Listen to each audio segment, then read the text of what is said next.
बिस्मिल्लाहिर्रहमानिर्रहीम रब्बिश्रह ली सदरी वयस्सिर ली अमरी वहलुल उक़दतम मिन लिसानी यफ़क़हू क़ौली। अस्सलाम वालेकुम बच्चों, आज हम इस वीडियो में चैप्टर नंबर 3 की लास्ट जो एक्सरसाइज है रिव्यू एक्सरसाइज उसके सारे क्वेश्चंस करेंगे। सो वीडियो को स्किप मत कीजिएगा, इसको मेरे चैनल को सब्सक्राइब करें, अपने फ्रेंड्स और फैमिली के साथ शेयर करें और अच्छे कमेंट्स करें ताकि हमें अच्छी मोटिवेशन मिले, पॉजिटिव मोटिवेशन और पॉजिटिव फीडबैक मिले। ठीक है, क्वेश्चन नंबर 1 हमारे पास है सेलेक्ट द करेक्ट आंसर। ठीक है, इसमें पार्ट नंबर 1 ये है कि लॉग, अगर इसको बेस बोलते हैं, ठीक है, अगर लॉग की बेस 9 है और उसका जो आर्गुमेंट है वो 1/81 है, यहाँ पे जो लिखा जाता है ये बेस होता है और ये जो होता है ये आर्गुमेंट होता है। जो एज अ रिजल्ट यहाँ पे आंसर आता है वो हमारे पास क्या होता है, रिजल्ट। ठीक है, तो यहाँ पर हमारे पास क्या है, log 9 और ये 1/81 है, तो इसको हम यूँ लिख सकते हैं 1/81। तो हमें पता है ना 9 9 81 होता है, तो 9 स्क्वायर लिख सकते हैं 81 की जगह। देखें 81 is always equal to 9 multiply by 9, तो इसको हम लिख सकते हैं 9 स्क्वायर। तो ये हमने लिख लिया 1 डिवाइडेड बाय 9 स्क्वायर, ये हो जाएगा लॉग, नीचे हो जाएगा 9 और 9 स्क्वायर जब ऊपर जाएगा तो पावर जो होगी वो नेगेटिव हो जाएगी। ठीक है, अब हमारे पास एक लॉ है, लॉ क्या कहता है कि लॉग अगर आप लें, लॉग आपके पास फॉर एग्जांपल a है बेस में और यहाँ पे आर्गुमेंट में भी a है और a की पावर है x, तो आंसर क्या आ जाएगा x। ठीक है, ये एक रूल है, एक लॉ है। ठीक है, तो यहाँ पर हमारे पास देखें सेम बेस और आर्गुमेंट बिल्कुल सेम है और इसकी पावर है, तो हमारे पास आंसर क्या आ जाएगा इसका, -2। ठीक है, तो -2 आपके पास कौन सा आंसर बन रहा है, ये आपके पास बन रहा है पार्ट बी। ठीक है, इसके बाद हमारे पास है पार्ट नंबर 2 जो कि है इफ लॉग 2 बेस है 8 हमारे पास आर्गुमेंट है इक्वल्स टू x है। कहते हैं कि x की वैल्यू क्या होगी, तो हम इसे पहले अपने रूल के मुताबिक लिख लेते हैं। जब हम लॉग को हटा देते हैं तो यहाँ पे लिखेंगे 2, फिर पावर में आ जाएगा ये x और यहाँ पर आ जाएगा 8। ठीक है, ये तो पहले आप मतलब जानी मानी बात है। अब यहाँ पर हमारे पास हमने निकालनी तो x की वैल्यू है, तो x की वैल्यू निकालने के लिए ये बहुत ज़रूरी है कि यहाँ पे जो बेस है ना वो यहाँ पर भी हो जाए। ठीक है, तो हम 8 को लिख सकते हैं 2 पावर 3। अब कैसे हम 8 को लिख सकते हैं 2 पावर 3, क्योंकि 8 के जो फैक्टर्स हैं वो होते हैं 2 मल्टीप्लाई बाई 2 मल्टीप्लाई बाई 2। ठीक है, तो ये क्या बना, 2 पावर 3 बन गया। तो 8 की जगह मैंने लिख लिया 2 पावर 3। वैसे तो 4 2 आर भी 8 होता है, लेकिन यहाँ पे हमें 2 की ज़रूरत है क्योंकि यहाँ पर बेस 2 है तो यहाँ पे भी बेस 2 है, तो इक्वल हो जाएंगी। बेसेस अगर इक्वल हो जाती हैं तो पावर्स को भी इक्वल कंसिडर किया जा सकता है। ठीक है, तो यहाँ पर हमारे पास x की वैल्यू क्या आ जाएगी, 3। ठीक है, तो ये हमारे पास बनता है ऑप्शन नंबर सी। ठीक है, पार्ट सी जो है वो राइट ऑप्शन है। इसके बाद हमारे पास है, हमसे वो पूछ रहा है base of common log is, common log जो होता है उसकी बेस क्या होती है, तो उसकी बेस हमेशा होती है 10। अभी तक आपको जानने के लिए बहुत इंपॉर्टेंट है कि 10 जो है वो हम कॉमन लॉग की बेस इसलिए लेते हैं क्योंकि हमारे पास जो डिजिट्स हैं 0 से लेकर 9 तक वो टोटल कितने हैं, 10। ठीक है, तो बेसिकली जब भी हम नंबर सिस्टम पे वर्कआउट करते हैं, जब भी लॉग्स ले रहे होते हैं तो वो कॉमन लॉग्स, यानी कॉमन मतलब आमतौर पर जो लॉग्स ले रहे होते हैं वो इसी नंबर सिस्टम पे बेस करते हैं, तो इसलिए कॉमन लॉग की बेस क्या होती है, 10। ठीक है, ये आपको याद रखना है। उसके बाद है फोर्थ पार्ट में है log of square root of 10। तो आप ये याद रखिएगा कि जब हमारे पास स्क्वायर रूट होता है वो हमेशा 1/2 के इक्वल होता है, तो ये हो जाएगा 10 रेज टू द पावर 1/2। ठीक है, अब ये रूल है लॉग का कि पावर जो है वो लॉग वो स्टार्ट में आ जाती है। ठीक है, तो पावर स्टार्ट में आ गई और लॉग ऑफ 10। ठीक है, इस तरह हो गया। अब हमारे पास हमेशा याद रखिएगा कि log ऑफ 10 जो है वो इक्वल टू 1 होता है, तो वो जब इक्वल टू 1 हो गया तो हमारे पास आंसर क्या आ गया, यहाँ पर आ गया 1। तो 1 जब 1/2 से मल्टीप्लाई होगा तो आंसर क्या आ जाएगा, 1/2। तो ये हमारे पास बनता है ऑप्शन नंबर सी। ठीक है स्टूडेंट्स, हमारे पास पार्ट नंबर 5 है for any non zero value of x। वो कह रहे हैं कि x की जो वैल्यू है वो नॉन जीरो है, मतलब यहाँ पर जो है यहाँ पे कोई भी नंबर है जो कि जीरो नहीं है, 1 2 3 4 5 कुछ भी कह सकते हैं, लेकिन उसकी जो पावर है वो जीरो है। तो कहता है कि पावर अगर जीरो हो तो फिर वो किसके इक्वल होगा, फॉर एग्जाम्पल 5 पावर 0 या 8 पावर 0 किसके इक्वल होगा। तो ये आप जान लीजिए, हमेशा के लिए याद कर लीजिए कि कोई भी number raise to the power 0 हो तो वो हमेशा किसके इक्वल होता है, 1 के। तो x पावर 0 इक्वल्स टू क्या हो जाएगा, 1। तो ये हमारे पास ऑप्शन नंबर कौन सा बन रहा है जी, ये हमारे पास ऑप्शन नंबर बी बन रहा है। ठीक है, इसके बाद है पार्ट नंबर 6, उसमें वो हमें कह रहे हैं rewrite t equals to log base b and argument m as an exponential equation. Exponential equation की सूरत में इसे लिखें, मतलब लॉग को बीच में से निकाल दें। अच्छा, अब ये वाली टर्म वैसे मोस्ट ऑफन इस साइड पे लिखी होती है, लेफ्ट साइड पे, तो आप इसे इजीली जज कर सकते हो। मे बी ये आपको कंफ्यूज कर रहा हो, तो उसके लिए कोई प्रॉब्लम नहीं, आप इसे फ्लिप कर दें, मतलब log bm को इस साइड पे ले आएँ और t को इस साइड पे ले जाएं, ठीक है। और अब आप क्या करें, अब आप इसकी पावर्स मतलब log के बगैर इसको लिखने की कोशिश करें। वो क्या होगा, बेस लिखेंगे और बेस की पावर में रिजल्ट आ जाएगा, ये t आ जाएगा और इक्वल्स टू किसके हो जाएगा, आर्ग्यूमेंट के इक्वल्स हो जाएगा ये, ठीक है। तो b power t equals to m आपके पास आएगा, जो कि आपके पास बनता है ऑप्शन नंबर सी। अच्छा, अब आप कहेंगे नहीं उसमें तो m इस साइड पे और b पावर t इस साइड पे, तो इससे कोई फर्क नहीं पड़ता। अगर आप कह देते हैं एक दफ़ा 2 इक्वल्स टू 4, वैसे तो 2 इक्वल्स टू 4 नहीं होता, लेकिन अगर आपने सपोज कर लिया कि 2 इक्वल्स टू 4 है तो इसे इस तरह लिखें या इस तरह लिखें, ये एक ही बात होगी, ठीक है। इसी तरह हमारे पास पार्ट नंबर 7 है और पार्ट नंबर 7 में वो हमें क्या कह रहा है, log की बेस भी 10 है और आर्ग्यूमेंट भी 10 है, तो वो कह रहा है कि ये किसके इक्वल होगा। क्या है इसमें ये है कि देखिए log अगर बेस भी a है और आर्ग्यूमेंट भी a है तो इसकी जो पावर होगी ना इस आर्ग्यूमेंट की, वो आंसर आ जाएगा। अब इसकी पावर क्या है, कोई भी नंबर हो XYZ 1000 जो भी आपके पास नंबर आए, लेकिन उसकी पावर में अगर कुछ भी नहीं है तो इसका मतलब उसकी पावर में 1 है। अब यहाँ पर जो मैंने नंबर्स लिखे हैं 4 और 2, इसकी पावर में कुछ भी नहीं है ना, तो आपने खुद से अज्यूम करना है कि इसकी पावर में क्या है, 1, ठीक है। तो अब यहाँ पे देखें बेस और आर्ग्यूमेंट एक जैसा है लेकिन इसकी पावर में कुछ भी नहीं है, तो इसका रिजल्ट क्या आएगा, 1। और अगर इसकी पावर में कुछ ना कुछ होता है, जैसे कि 2, 3 या 1/2 अगर यहाँ पे होता है, तो इसका आंसर क्या आता, 1/2, ठीक है। तो ये हमारे पास कौन सा ऑप्शन बन रहा है, पार्ट नंबर 7 का हमारे पास ऑप्शन नंबर डी बन रहा है, ठीक है। सही है। अब हमारे पास क्या है, हमारे पास है part number 8, characteristic of log this is. कह रहे हैं करेक्टरिस्टिक जो है इस नंबर की क्या बनेगी, ठीक है। तो करेक्टरिस्टिक को पहले हम CHAR से डिनोट कर लेते हैं और हम देखते हैं कि रेफरेंस पोजीशन क्या है, मतलब डेसिमल पॉइंट कहाँ होना चाहिए। तो बेसिकली डेसिमल पॉइंट होना चाहिए फर्स्ट नॉन जीरो नंबर के बाद। ये नॉन जीरो है ना, ये सारे तो जीरो हैं, इनके बाद तो डेसिमल पॉइंट नहीं आना चाहिए, इसके फर्स्ट नॉन जीरो नंबर के बाद यहाँ पर डेसिमल पॉइंट आना चाहिए बेसिकली, ठीक है। तो अब जब हम डेसिमल पॉइंट को लेफ्ट साइड से लेकर आते हैं ना, तो फिर हम नेगेटिव नंबर लिख रहे होते हैं, और अगर वो राइट साइड से इस साइड पे मूव कर रहा होता है, मतलब इस साइड से इधर जा रहा होता है, तो फिर हम उसे पॉजिटिव लिखते हैं। तो यहाँ से मतलब नेगेटिव आएगा तो माइनस तो लिख लेते हैं, और क्या होगा देखें 1 2 3 4 5 डिजिट्स को वो क्रॉस करेगा तो मतलब -5, इसको हम यूँ भी लिख सकते हैं 5 बार, ठीक है। तो ये हमारे पास है ऑप्शन नंबर, हमारे पास ए बन रहा है, ठीक है, ए इसका आंसर है। अब हम करते हैं पार्ट नंबर 9। पार्ट नंबर 9 में है evaluate log base 7 and argument is 1/√7, ठीक है। ये आपके पास है, अब आप इसको इवेल्युएट करें। इसको कैसे इवेल्युएट किया जा सकता है, देखिए log 7, अब देखिए ये जो है √7 ये ऊपर जाएगा तो 7 -1/2 हो जाएगा। हमें पता है कि स्क्वायर रूट किसके इक्वल होता है, 1/2 के। तो देखिए ये इस तरह है ना, 1/7 1/2, ठीक है। अब ये जब ऊपर जाएगा तो ये किसके इक्वल हो जाएगा, 7 -1/2, ठीक है। पावर क्या हो जाएगी, नेगेटिव। अब बिल्कुल जैसे हम लोगों ने अभी पीछे से 7th पार्ट किया, उसी तरह ये पार्ट नंबर 9 भी है। देखिए बेस और आर्ग्यूमेंट बिल्कुल इक्वल है, लेकिन आर्ग्यूमेंट की जो पावर है वो हमारे पास क्या आ जाएगा, आंसर। मतलब आंसर क्या आ गया, -1/2। तो ये हमारे पास बन रहा है ऑप्शन नंबर बी। इसके बाद है हमारे पास part number 10, base of natural log. इस कह रहा है कि नेचुरल लॉग अगर होता है, यानी कि नेचुरल लॉग को हम LN से डिनोट करते हैं, इसकी बेस क्या होगी, तो इसकी बेस होगी E, ठीक है। इसकी बेस E क्यों होगी, वजह क्या है, वजह ये है कि जो नेचुरल लॉग है वो बेस करता है मोस्ट ऑफन बैक्टीरिया की ग्रोथ और इस टाइप की चीज़ें जो नेचुरल होती हैं, तो उनकी ग्रोथ को मतलब टेस्ट करने के लिए, चेक करने के लिए हम नेचुरल लॉग यूज़ करते हैं। तो इसलिए हम लोग इसमें जो है वो बेस क्या रखते हैं, E। और रीज़न क्या है E, क्योंकि E जो है वो बहुत आसानी से उसको टैकल किया जा सकता है, उसे बहुत आसानी से सॉल्व किया जा सकता है। डेरिवेटिव आगे जब आप फर्स्ट ईयर सेकेंड ईयर में डेरिवेटिव्स पढ़ेंगे तो डेरिवेटिव जो E का है वो भी बहुत आसान है, ये इटसेल्फ इसका डेरिवेटिव यही होता है, तो इसलिए हम नेचुरल लॉग में E ले रहे हैं, ठीक है। बस आप अभी तक के लिए याद रखिएगा, इंशाल्लाह फ्यूचर में आपको ये चीज़ें क्लियर हो जाएंगी, ठीक है। आपके पास जो कॉमन लॉग है वो उसकी बेस 10 होती है और जो नेचुरल लॉग है उसकी बेस क्या होती है, E। ये बहुत इंपॉर्टेंट है, you have to keep this in your mind.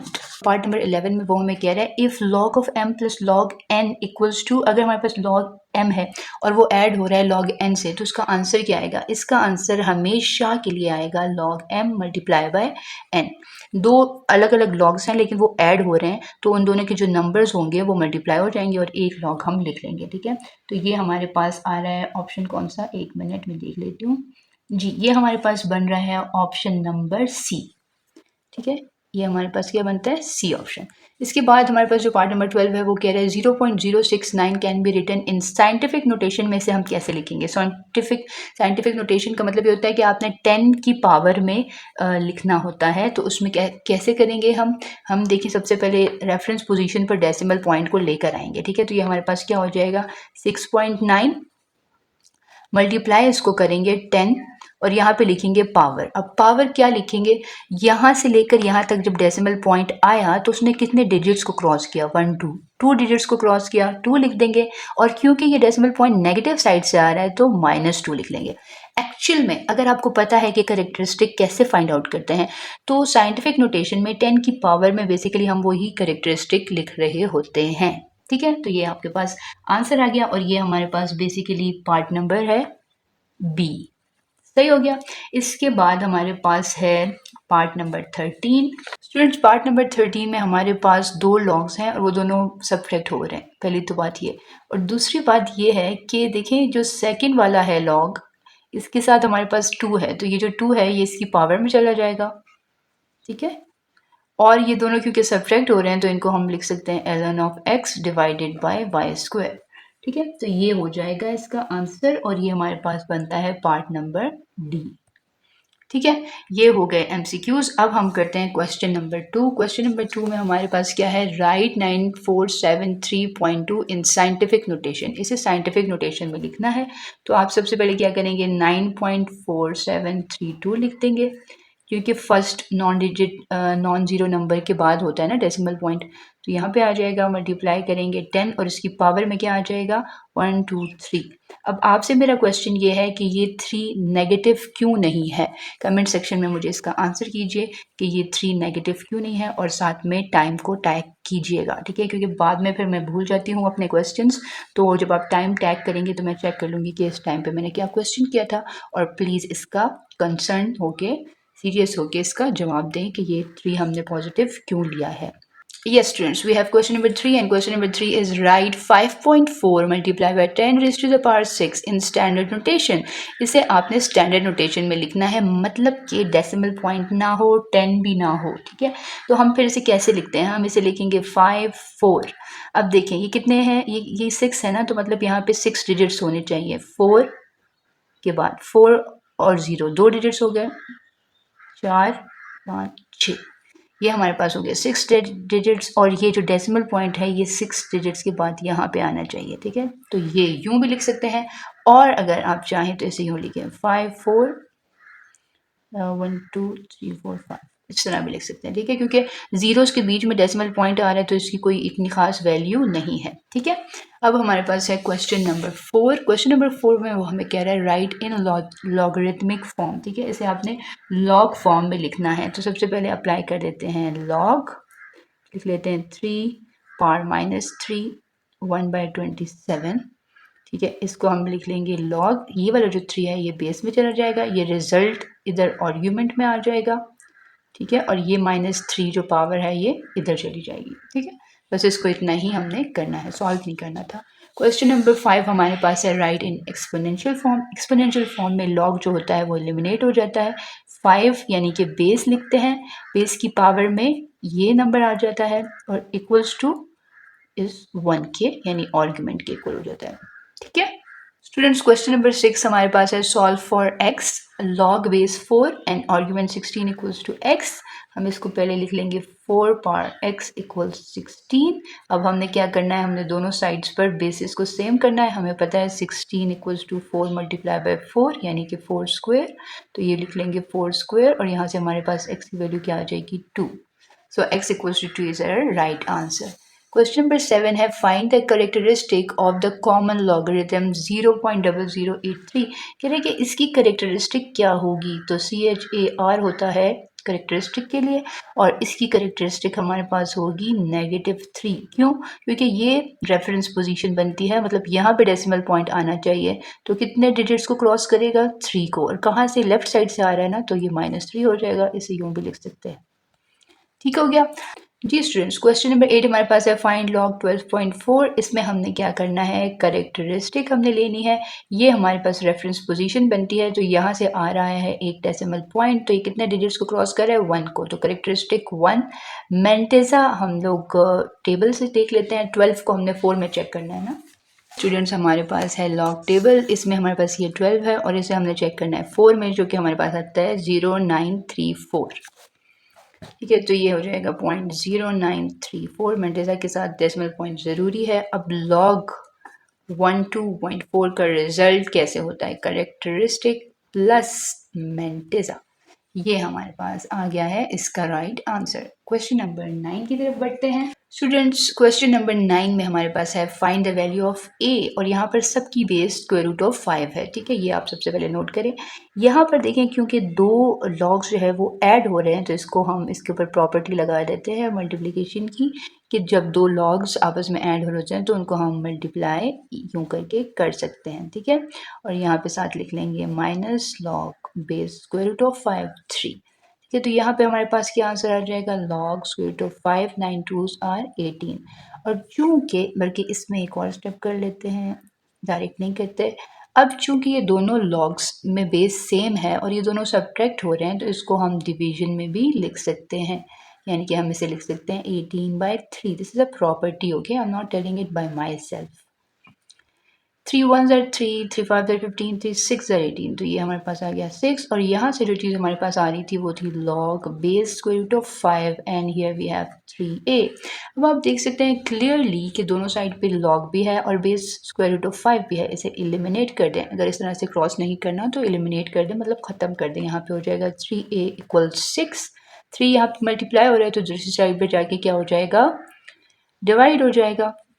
ठीक है, तो यहाँ पर a की वैल्यू क्या आ जाएगी, 3 1s are 3, 3 2s are 6, so a equals to 6, sorry a equals to 2।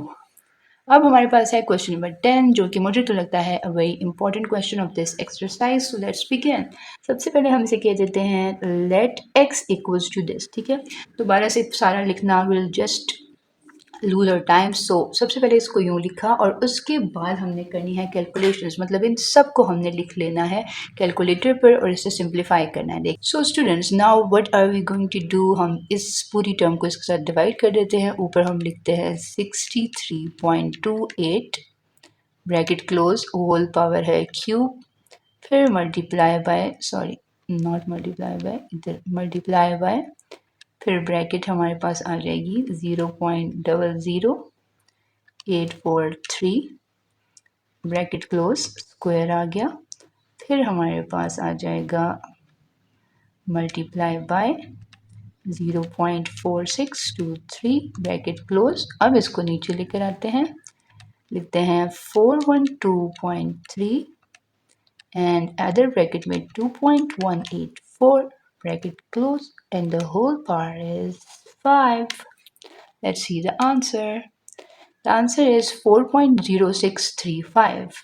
ठीक है, तो इसको हम लिख सकते हैं 0.1230, then we have 4, then 0 6। ठीक है, अब आप कहेंगे कि ये मैंने कैसे लिखा। देखें, आपके पास यहाँ पे 10⁻⁻4 था, मतलब डेसिमल पॉइंट इस साइड पे जाएगा और कितने डिजिट्स को क्रॉस करेगा, 4 डिजिट्स को, तो एक डिजिट तो 4 हो गया। इसके अलावा अब 3 और डिजिट्स चाहिए, तो उन 3 जगह पर मैंने क्या लिख दिया, 3 जीरोस लिख दिए। ठीक है, तो ये आ गया आंसर। अब हमने क्या करना है, अब हमने दोनों साइड्स पर लॉग ले लेना है। ठीक है, log x and log this. अब हम देखते हैं कि इसमें करेक्टरिस्टिक क्या है। ठीक है, करेक्टरिस्टिक इसमें देखें, ये हमारे पास रेफरेंस पोजीशन बनती है, डेसिमल पॉइंट यहाँ पे होना चाहिए, नेगेटिव साइड से आ रहा है, तो ये हमारे पास हो जाएगा -4। कितने, 1 2 3 4 डिजिट्स। मेंटेजा हम लोग चेक कर लेते हैं। मेंटेजा हमने क्या करना है, 4 0 को 6 में चेक करना है जी। ये है हमारे पास 4 0 और इसको हम चेक करेंगे 6 में, 0 1 2 3 4 5 6। ये हमारे पास क्या आ गया, 6085। ठीक है, 6085 और यहाँ पे डेसिमल पॉइंट हमारे पास आ गया। ठीक है, अब हमारे पास जो लगा लॉग बना वो क्या आया, log x = हमारे पास आंसर आया 4 -4 प्लस 0.6085। अब चूँकि हमारे पास ये जो 4 है ये नेगेटिव आ रहा है, तो हम इसको क्या कर लेते हैं, -4 को ऐड कर लेते हैं 0.6085 के साथ और देखते हैं आंसर क्या आता है। ठीक है, -4 प्लस 0.6085, आंसर हमारे पास आ रहा है -3.3915। ठीक है, ये हमारे पास क्या आ रहा है, -3.3915। ठीक है, अब हमने क्या करना है, अब हमने दोनों तरफ लेना है एंटी लॉग। क्यों एंटी लॉग ले रहे हैं, क्योंकि ये जो लॉग है ये भी हमने कैंसिल करना है ना, हमने तो x की वैल्यू फाइंड करनी है। ठीक है, तो ये हो जाएगा और यहाँ पर भी एंटी लॉग ले लेते हैं, एंटी लॉग ऑफ -3.3915। ठीक है, अच्छा यहाँ से तो ये कैंसिल हो जाएगा, यहाँ पर हमारे पास बच जाएगा एंटी लॉग ऑफ -3.3915। अच्छा यहाँ पर मैं आपको एक चीज़ बताती हूँ कि आपने करना क्या है। एंटी लॉग आप किसी भी नेगेटिव नंबर का तो ले नहीं सकते, तो आप क्या करेंगे, इसके लिए आपने करना ये होगा कि आपने इस पूरी टर्म के साथ 4 ऐड भी कर देना है और 4 सब्ट्रैक्ट भी कर देना है। रीज़न क्या है इसकी, रीज़न ये है कि हमारे पास जो मेंटेजा होता है ना, ये वाला जो नंबर होता है ये कभी भी नेगेटिव नहीं हो सकता, इसकी वैल्यू हमेशा 0 से लेकर 1 तक होनी चाहिए। अब यहाँ पे तो ये नेगेटिव है, मतलब पूरा नंबर नेगेटिव है ना, मतलब करेक्टरिस्टिक भी नेगेटिव है और मेंटेजा भी नेगेटिव हो गया। और मैंने अभी आपको बताया है कि मेंटेजा नेगेटिव नहीं हो सकता। अच्छा, अब मेंटेजा को पॉजिटिव बनाने के लिए क्या करें, मेंटेजा को पॉजिटिव बनाने के लिए यहाँ पे जो करेक्टरिस्टिक होगी ना उससे एक नंबर आगे चले जाएं। अगर यहाँ 1 लिखा हुआ है तो 2 के साथ ऐड सब्ट्रैक्ट कर दें, अगर यहाँ 3 लिखा हुआ है तो 4 के साथ ऐड सब्ट्रैक्ट कर दें। जो एडिशन वाला 4 है वो इसके साथ करें सॉल्व, और जो सब्ट्रैक्शन वाला है उसे रहने दें। क्यों रहने दें, वो हमारे पास करेक्टरिस्टिक होगा। ठीक है, देखें 4 माइनस 3.3915, हमारे पास आंसर क्या आ जाता है 0.6085। ये क्या हो जाएगा, -4 प्लस 0.6085। ठीक है, तो अब हमारे पास क्या, अब देखिए ये मेंटेजा, अब ये 0.6085 है ना, तो ये 0 और 1 के बीच में है, तो अब बिल्कुल सही हमारे पास ये आंसर आ रहा है। अब क्या करें हम, अब हमने ये करना है कि इसे हमने इस तरह से इकट्ठे करके लिख देना है। यूँ 4 जो हमारे पास करेक्टरिस्टिक होता है इसे हम यूँ लिखते हैं 0.6085। ठीक है, ये हो गया। अब हम इसमें देखते हैं कि हमारे पास करेक्टरिस्टिक तो क्या है, -4, और मेंटेजा जो है वो 0.6085 है। हम 60 को 8 और 5 में चेक करते हैं और देखते हैं हमारे पास क्या आंसर आ रहा है।